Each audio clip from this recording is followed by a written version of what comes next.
আসসালামু আলাইকুম। চারিগ্রাম তেলের পাম্পে আজ যে পরিস্থিতি তৈরি হয়েছিল তা সত্যিই দুঃখজনক ও উদ্বেগজনক। সকাল থেকেই সেখানে অসংখ্য মানুষের ভিড় জমে যায়। কিন্তু দুঃখের বিষয় হল, এই বিশাল জনসমাগম নিয়ন্ত্রণ করার মতো কোনো কার্যকর ব্যবস্থা দেখা যায়নি। মানুষ ঘণ্টার পর ঘণ্টা লাইনে দাঁড়িয়ে থেকেও ঠিকমতো তেল পাচ্ছিল না। এর সুযোগ নিয়ে কিছু অসৎ ব্যক্তি ভিন্ন উপায়ে তেল বিতরণ করছিল, যা সম্পূর্ণ অন্যায় এবং সাধারণ মানুষের সাথে প্রতারণার শামিল। কেউ লাইনে দাঁড়িয়ে থেকেও বঞ্চিত হচ্ছে, আর কেউ নিয়ম ভেঙে সুবিধা নিচ্ছে।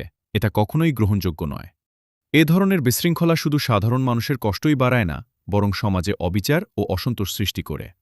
একটি তেলের পাম্পে যদি সঠিক ব্যবস্থাপনা না থাকে, তাহলে এমডাহন পরিস্থিতি তৈরি হয় স্বাভাবিক। আমাদের দাবি, এই বিষয়টি দ্রুত তদন্ত করে দোষীদের বিরুদ্ধে ব্যবস্থা নিতে হবে। পাশাপাশি ভবিষ্যতে যেন এমন অব্যবস্থাপনা আর না হয়, সেজন্য কঠোর নিয়ন্ত্রণ ও সুষ্ঠু ব্যবস্থাপনা নিশ্চিত করতে হবে।